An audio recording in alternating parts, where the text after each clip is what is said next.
Welcome to the Roundtable. Since our last episode, there have been major developments in global affairs. We'll be examining a few of those today.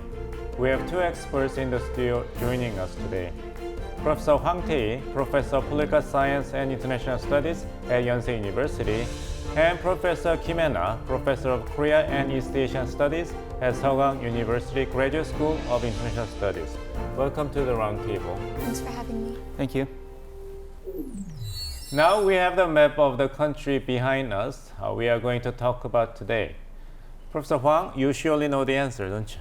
Yeah, it's China, just by looking at the size. Question. Right. Professor Kim, what kind of image comes to your mind as the first thing when you think of China? So if it's not a political matter, I imagine pandas. And the birth of twin pandas in Korea got a lot of attention recently. Definitely. Yeah. Giant pandas are certainly cute, and even there's a term panda diplomacy, in which Beijing sends pandas to other countries as a diplomatic tool, so they can be called adorable diplomats for China. Recently, signs of changes are being detected in China's diplomacy directions. Last week, China's Foreign Minister Wang Yi visited the United States for 3 days. Of what Wang Yi did in Washington, what grabbed your attention the most, Professor Kim? So I think in general, the visit was very interesting, especially because this visit comes after a number of visits by high-ranking officials in the U.S. To China this past summer, including Blinken, Yellen, and others. But what really stood out was the one-hour meeting between Wang Yi and Joe Biden, because it seems to have paved the path towards a meeting between Xi Jinping and Biden in the upcoming APEC summit.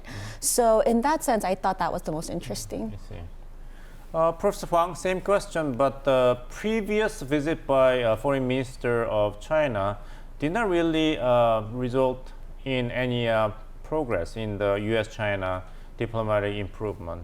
What's different this time?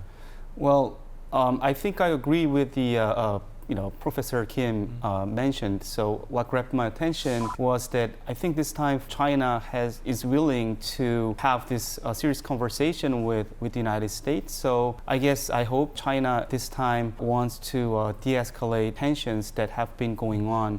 If a summit between Joe Biden and Xi Jinping takes place next month, it will be the second in-person meeting between the two leaders. Washington-Beijing relations have been seriously strained in recent years. Lately, it seems both countries are making active efforts to improve the relations. On China's part, President Xi Jinping himself expressed willingness to mend ties and cooperate with the United States. Last week, China's Defense Minister Li Shangfu was dismissed. The former minister was sanctioned by the United States in 2018 over China's purchase of Russian weapons. Professor Huang, how do you interpret all these moves by China recently? Again, I think it represents the China's willingness to engage in a dialogue with the United States. Actually, I think China is experiencing a lot of economic problems domestically. And also, United States and China are in disputes and sanctions are going on. So therefore, China wants to get around this problem by addressing this conflicts with the United States. I see. It appears the worsening domestic economic situation has made China step back from its wolf warrior diplomacy. This year, China's gross domestic production grew 4.5% in the first quarter and 6.3% in the second quarter. But in the third quarter, it fell back to 4.9%. In order to reach the target growth of 5% set by the government, the Chinese economy should grow by over 4.4% in the fourth quarter. Professor Kim, what accounts for this Chinese economy struggling? So as we know, China's economy grew very quickly because of cheap labor costs, which gave it a bit of price competitiveness. But since then, since China's economy advanced, its labor prices went up, and as a result of that, it's been dealing with the middle income trap. And in addition to that, more recently, China's been struggling with the real estate crisis, local government debt, and even the COVID lockdown, as well as issues related to population decline. So this combination has really increased China's struggle in terms of its economic growth. But despite these economic woes, in a ceremony marking the 10th anniversary of the Belt and Road Initiative on October 18th, President Xi Jinping promised to invest more than 106 billion US dollars in countries that attended the forum. For many people, the Belt and Road Initiative may sound unfamiliar. Professor Kim, would you tell the viewers about what it is?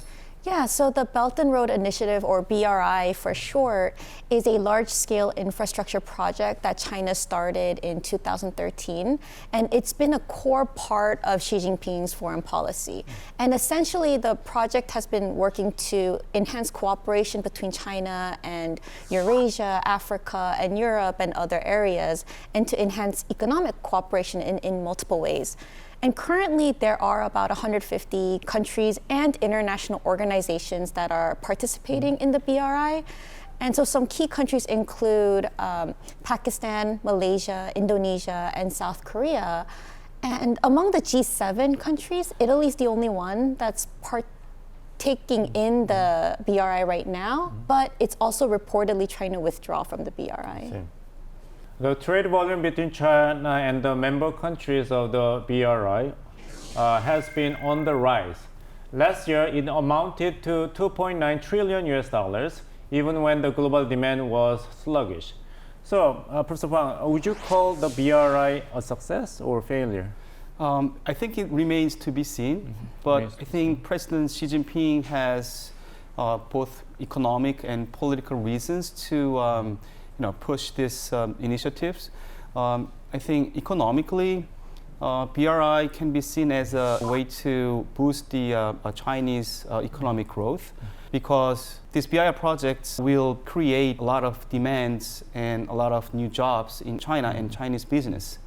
Also, BRI can be seen economically as a way to secure stable resources or markets for Chinese business. So I think it's important for China from economic perspectives.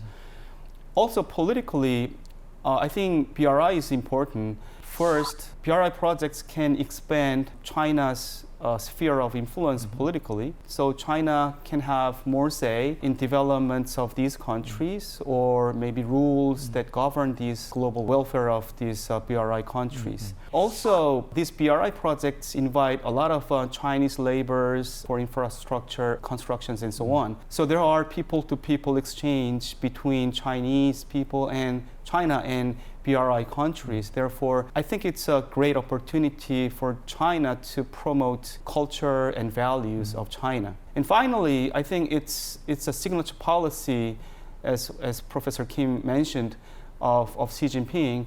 Therefore, it can enhance the legitimacy of Xi Jinping of China. It's very interesting that you point out that BRI is not only a means of economic development for China, but it is a political and strategic instrument to advance strategic interest of China as well as soft power of China? Right, exactly. So I think China wants to rebuild its great power status, long time ago. So I think it's the success or failure. I think we have to see. Professor Kim, like everything in the world, BRI is not free, right? In order for achieving the major goals of BRI, I think the Chinese government needs to make some sacrifices, right? One question would be the ballooning debt. And these countries have been complaining that they are lured into a trap of huge debts. Would you like to comment on this? Yeah, so since the BRI started 10 years ago, the BRI focused on large-scale investments, which has been detrimental to a lot of countries and has led a lot of countries into the debt trap. So the international community has called China doing this as part of a debt trap diplomacy.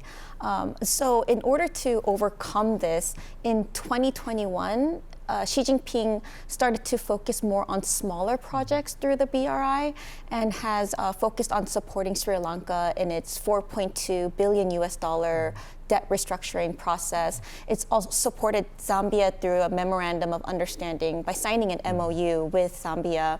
And in this way, and even in the third Belt and Road Forum that happened recently, Xi Jinping focused on the idea that the BRI would be focusing on smaller, greener projects. So it seems to be that the BRI is completely changing its trajectory right now. Okay. Professor Pang, let's go back to the previous question, whether China's diplomacy is shifting from wolf warrior to cute panda. Is this trend a new reality? If so, then what is its future like? I think the relationship between the United States and China will be restored. Too much hostile relationship will be bad for both countries, but for China especially, because China has been developing its economy based on United States leadership and based on the liberal economic order ruled by U.S. leadership. Therefore, China has an incentive to come back to that peaceful relationship to get around these economic problems and expand sphere of influence politically as well. What will the Biden administration of the United States give to Xi Jinping government if United States will be convinced that the Xi Jinping government is going to turn to conciliatory diplomacy? I think that's a great question. I think Biden administration and Parliament of the United States are not very well. They must be really guarded, right? Yeah, so they're not very accepting whatever conciliatory gestures of China at this point. But I guess it's in the interest of China to make more efforts to get closer to the United States. I'm really happy that it was two of you actually highlight the importance of the San Francisco APEC summit meeting in November as a possible turning point for the U.S.-China relationship. The restoration of relations between China and the United States is a greatly sensitive issue to Korea. So, Professor Kim, how do you foresee the short-term relationship between Washington and Beijing, and how will it affect South Korea? Well, as Professor Hwang mentioned, I think to a certain extent, U.S.-China relations will improve. There's too much at stake right now in terms of the international realm where the two countries need to work together and need to cooperate and improve bilateral relations. But at the same time, I don't think things will change too much because at the core, the two countries are fundamentally different and they want to work with like-minded countries. So they'll continue to have their geopolitical rivalry, but they'll have to cooperate when they need to. In terms of South Korea, as a middle power, South Korea is stuck between a rock and a hard place when it comes to U.S.-China relations. So one thing Korea needs to do is to focus on providing a bit more clarity when it comes to its national interests, but also provide some autonomy when it comes to its economic and commercial issues as well. So, Fang, South Korea between Beijing and Washington? So I think South Korea has been in a really difficult place, and I think South Korea should continue to cooperate with the United States militarily and economically. United States has been really a good ally for South Korean security, so that's the most important thing. But at the same time, I think South Korea should have good relationship with China, especially economically, because China is a good trading partner. So South Korean government may want to interfere too much with the core interests of China.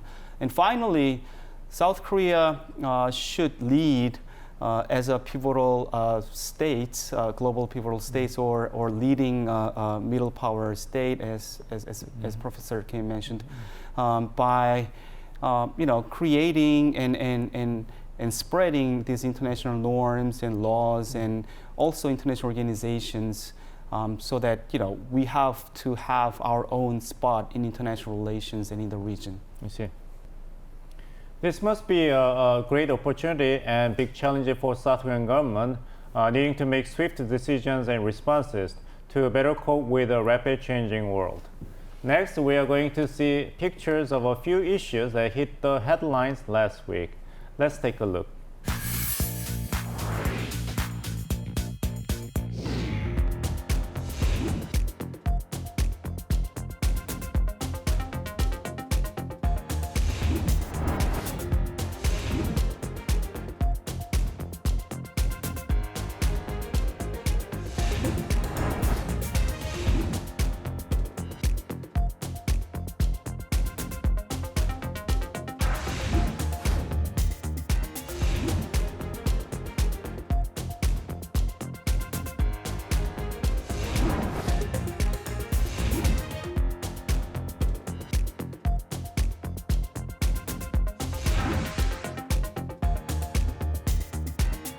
We reviewed last week's key issues at a glance.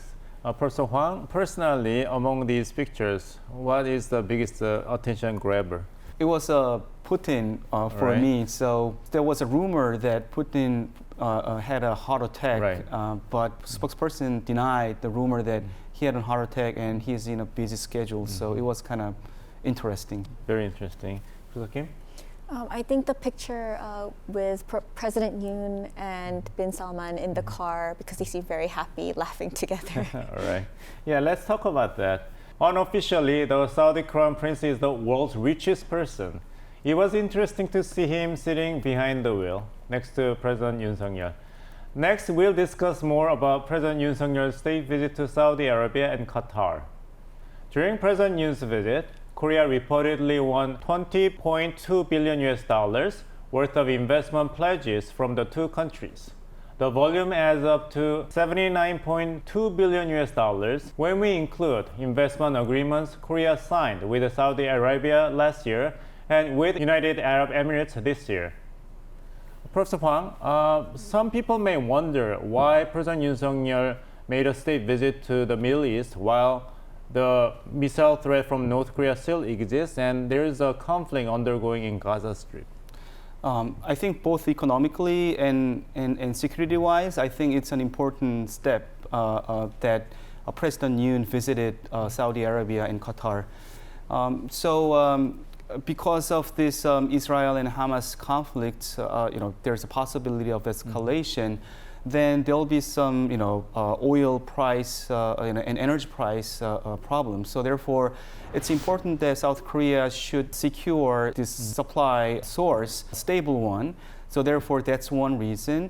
And also, with all the investments secured by President Yoon, I think South Korean economy can be boosted, thereby creating jobs and so on. All right.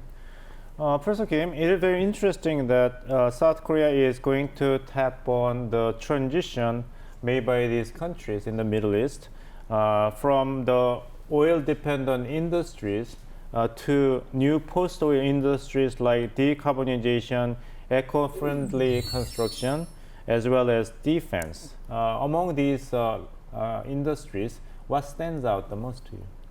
So I think among the emerging industries, there's a heavy emphasis on the defense industry, especially because Korea has been working to advance its defense industry rapidly these days.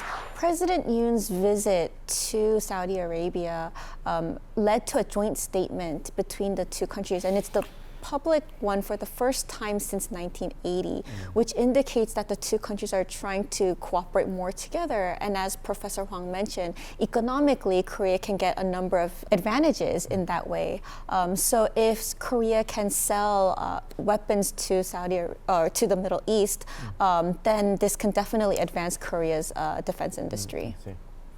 According to the Korea International Trade Association, Korea's exports to the Middle East have grown by 10% this year. It is a slight drop from last year's 12.3%, but relatively, the figure looks not bad, as the nation's overall exports are dwindling. Professor Kim, are there any strategic motivation for South Korea to have an increasing focus on the Middle East? So as I mentioned earlier, Korea wants to advance its defense industry, and this is a good opportunity for Korea to do so. Also, Bin Salman asked President Yoon to bring or Korean companies to participate in his Neom City project, which is a 500 billion US dollar smart city venture. Only 500 billion, right? Only 500 billion. And so we can imagine if Korean companies participate in this, this can also lead to significant variations in Korea's economy. The flip side of all these nice new opportunities in the Middle East for South Korean exports, there is a concern about Korea's imports from the Middle East. The South Korean government worked to reduce the nation's dependence on the Middle East for oil import, and the region accounted for 59.8% of Korea's total oil imports in 2021.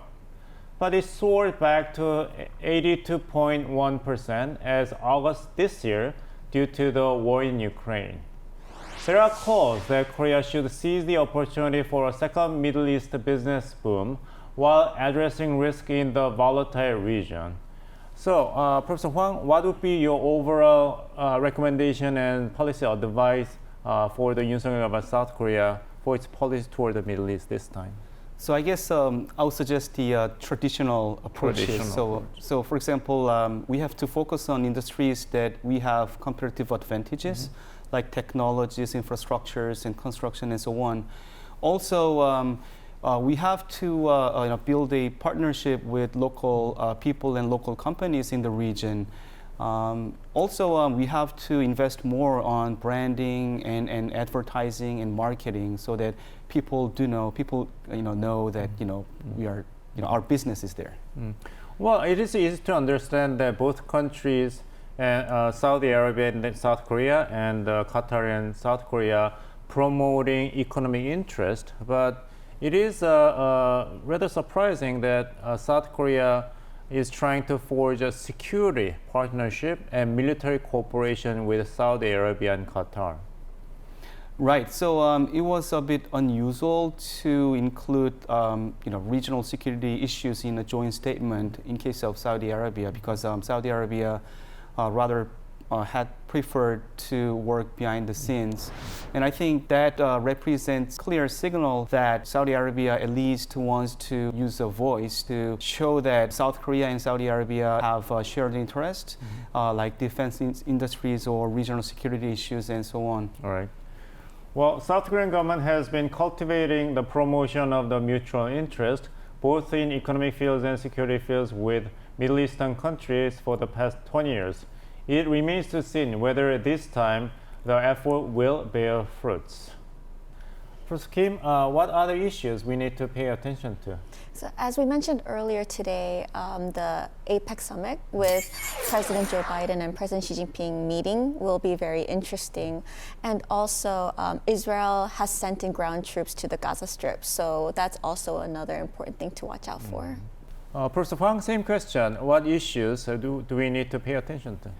I also think that APEC's meeting will be of great interest. So I think it's important that United States and China get together, and then potentially there's a possibility of summit between the two leaders, and then they should really talk seriously about what's going on these days, including Israeli-Palestine wars and Ukraine wars and so on. Right. I can't believe it. We are already in the month of November of 2023. Professor Hwang, thanks so much for joining us and sharing your insight. Thank you very much. And thanks to you as well, Professor Kim. Thank you. This concludes this week's episode of the Roundtable. We'll be back same time next week with the experts to discuss important issues in global affairs. Thanks for watching and goodbye.